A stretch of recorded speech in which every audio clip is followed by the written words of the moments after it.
फिरौन को उसने वो ख्वाब देख लिया था कि एक सितारा उठेगा और फिर वो गिरेगा तो मेरी सारी सल्तनत को तबाह कर देगा। नजूमियों से उसने पूछ लिया, उसने कहा कि एक बच्चा पैदा होगा जो तेरी सल्तनत को तबाह करेगा। चाहिए तो ये था कि वो तौबा करता, लेकिन उसने क्या किया कि उसने बच्चों को कत्ल कराना शुरू किया। युज़ब्बिहूना अबनाअकुम, ज़िबा करा देता था तुम्हारे बेटों, और बच्चियों को वो जिंदा रखता था। तो हजरत मूसा जब पैदा हुए तो उनकी वालिदा ने पता क्या किया, उनको एक संदूक में बंद करके दरिया में बहा दिया। अब दरिया में बहते जा रहे हैं तो मां थी तो परेशान भी हो गई, उनकी हमशीरा को कहने लगी जरा ध्यान रखना किधर जाते हैं। हजरत मूसा अलैहिस्सलाम दरिया में बहते बहते ना फिरौन ने ना दरिया के किनारे मकान बनाया हुआ था। आपको पता है बादशाहों का ज़ौक होता है, आजकल हमारे जो हुक्मरान हैं उन्होंने उसका नाम फार्म हाउस रखा हुआ है, मेरा फार्म हाउस, और पुराने जमाने में लोग डेरा कहते थे। तो उसने भी इस तरह का फार्म हाउस बनाया हुआ था।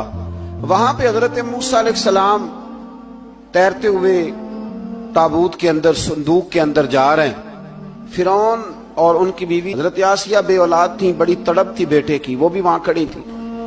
संदूक तैरता हुआ आया तो फिरौन ने कहा कि जाओ पकड़ के लाओ, देखो क्या है। जब वो लेके आए ना तो आपकी हमशीरा जो निगरानी कर रही थी परेशान हो गई कि ये तो उसके हाथ लग गए, ये तो अब मार डालेगा।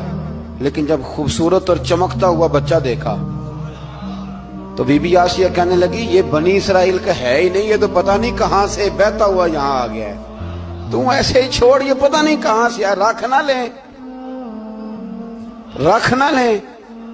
तो हजरत मूसा अलैहिस्सलाम वो कहने लगा नहीं उन्हीं के हैं, मूसा अलैहिस्सलाम उसी के हैं। तो आसिया कहने लगी तेरे तो सर पे ना बस भूत ही सवार हो गया, हर वक्त वही लोग तुझे याद रहते, ये पता नहीं कहां से बह के आया। अब रख लिया, मान गया फिरौन। आप फिरौन के घर में जो इसलिए बच्चे मरवा रहा था कि मेरी सल्तनत हजरत मूसा पैदा ना हो जाए, तो उसी के घर में परवरिश पाने लगे, उसी के घर में। अब औरतें मंगाई गई दूध पिलाने के लिए, तो हजरत मूसा अलैहिस्सलाम किसी बीबी का दूध नहीं पीते, तो आपकी हमशीरा ना वहीं दाएं बाएं घूमती रहती। तो कहने लगी जनाब आसिया से कि मैं एक बीबी को जानती हूं, बड़ी साफ सुथरी है, मुझे उम्मीद है ये बच्चा उसका दूध पिएगा।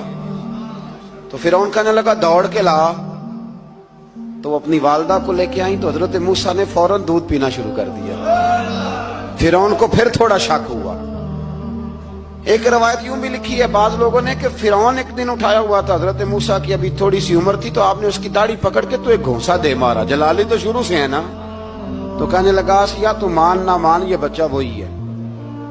तो हजरत बीबी आसिया कहने लगी कि तुझे गलत फहमी है, ये वो नहीं है। उसने कहा देखो ना, ये तू उठाती है तो प्यार करता है, और मेरे जब करीब आता है तो इसके लबो लहजे में मैं तलखी महसूस करता हूँ। उसने कहा बच्चों को क्या पता। खैर एक तरफ उसने खाने पीने की चीजें रख दी, एक तरफ अंगारे रख दिए। वो भी हजरत आसिया कहती हैं कि तुझे समझ आए बच्चे बच्चे होते हैं। हजरत मूसा बच्चे तो थे, पर थे तो अल्लाह के नबी ना, अल्लाह के नबी थे। जब उसने कहा ना ये बच्चे हैं, तो हजरत मूसा अलैहिस्सलाम बजाए अंगारों की तरफ जाने के, नबी थे, वो सीधे खाने पीने वाली चीजों की तरफ बढ़ने लगे। फिर उन कहने लगा आप बता। अल्लाह ताला ने हजरत जिब्रील को भेजा, उन्होंने कहा इधर नहीं जाना, आप उधर जाइए। तो आप आग की तरफ गए और एक कोयला उठा के जुबान पे रख लिया। तो आसिया कहने लगी समझ आई, बच्चे को क्या पता किधर जाना है किधर नहीं जाना। अगर वो इतना ही ख्याल होता, वही बच्चा होता तो आग।